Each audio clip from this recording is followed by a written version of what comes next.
Welcome into hailstate.com and Meet Your Bulldogs. I'm Bob Carskadden. The Bulldog you're meeting right here, D'Angelo Cherry. He doesn't like to talk about his accomplishments a lot. I'm going to try and get it out of him. D'Angelo Cherry, a world-class sprinter, actually most recently national title in the 60-meter dash, which is a pretty impressive feat, I would say. He's a senior at Mississippi State. That was a really fast time. Did you expect to have that kind of success? I didn't, because the caliber of athletes this year didn't show up last year. People such as Michael Rogers, Trell, Kim, and Justin Gatlin. Pretty much everybody on the Olympic 4x1. They usually compete in that event like they did last year, and I got third, but they wasn't there. So I was just expecting to run around 6'5", 6'55", 6'54". I wasn't expecting anything really fast. What was your exact time again? The exact time was 6:49. 6:49. So 60 meters in 6.49. That's fast. Had you run that fast before in practice? No. In practice we do a lot of endurance and fly work, so that race is the 60s. So usually at practice I would do 70s and 80s and 150s, something over what you would do, so you can hold your, and top end longer through the line. I've always kind of been curious about with speed. Obviously, some people are naturally fast, like you. Some people naturally are not, like me. But you obviously have gone beyond that. What can you actually do as a sprinter to make yourself faster? I mean, I'm sure at a young age, when you're on the playground and you're out running everybody, you realize you have that talent. But what can you do to get better as you go? To get better, I think, for one, you have to listen to your coach. Two, you have to trust in your training. And three, you have to be very self-disciplined on and off the track. But what type of training do you do? What kind of leg workouts and different sprint variations or whatever are you getting into? Weight room-wise, we do Olympic lifting. It's basically what people who like bodybuild.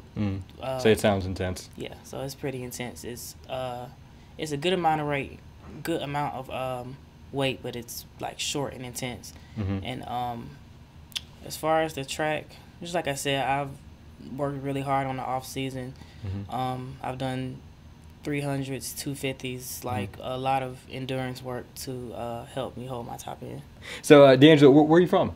Originally, I'm from Biloxi, Mississippi. People think I'm a Jonesboro, Georgia native. That's where I started running track. I moved from Biloxi when I was 7 or 8, and then I started running track in 2006, 2007, and a former teammate of mine, Justin Christian, I used to run against him. We're from the same county. He's also a former Bulldog. He mentioned my name, and the other came and recruited me, and ironically enough, I started running for Mississippi State in 2009. It worked out. I was saying, you being a Mississippi native, had some familiarity there. Were there other people recruiting you too, or was MSU one of the main people? It was a lot of the schools recruited me, but I found out through the recruiting process that I know it's a business, but state it's a business, recruiting people as far as state, but they go beyond the business. They really take care of you as a person, not just an athlete. And I chose state, so I feel like it suits me best. In high school, I'm going to go ahead and assume a lot of coaches from other sports they would see how fast you are and say, hey, why don't you come play basketball with us or football with us? Did you have much of that going on? Well, I started playing football before I ran track. I started playing football my 9th grade year, and 10th grade year, I was running the 4.2, in the 40, and I was only 15 or 16. And that's the year that I ran track, and that first year is just the first year of me running, and it went pretty decent. I was running like 10.9, but then I came back the next year, played football for another year, and we got a brand new coach.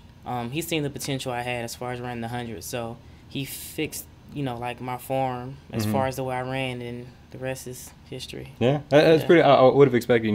It's interesting that you were a football guy first, and then you go to track. So you talked about the discipline it takes. I assume a lot of that also has to do with your diet. I would imagine no Coke.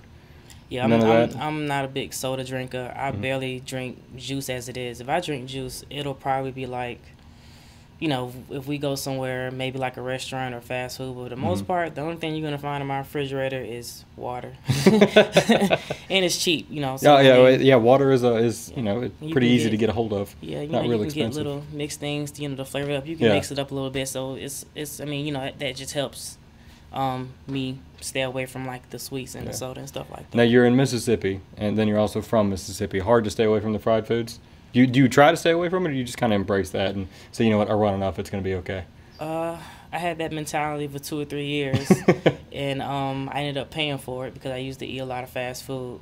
There's a lot of stuff that I had going on off the track that affected me on the track. I really paid for it, but I'm more disciplined now in what I eat and, you know, how much I eat and stuff of that nature. Well, what does the future hold for you after MSU? Obviously, I know you're a senior, so you'll be done with school before too long. What was the next step for you? I guess the next step would be for me to go on the pro circuit. I know it's very rigorous, it's very tough, because for one of me, there's already 8. So, you know, I'm just going to go on the pro circuit and, you know, see how I vary out against the competition. Sounds good. Well, last thing I'll let you get out of here. I know your time was fastest in the country. I think 2nd or 3rd fastest in the world. 3rd fastest. 3rd fastest. So if I set the best Mississippi hamburger covered in bacon and barbecue and jalapenos and everything, if I set that 60 meters away, there's no one in this country who can get to it faster than you can. Yeah, you got to take the jalapenos off, but I'll eat it. Sounds good. All right, well, I appreciate you taking a few minutes. Appreciate you guys hanging out with us on hailstate.com. It's been Meet Your Bulldogs with D'Angelo Cherry.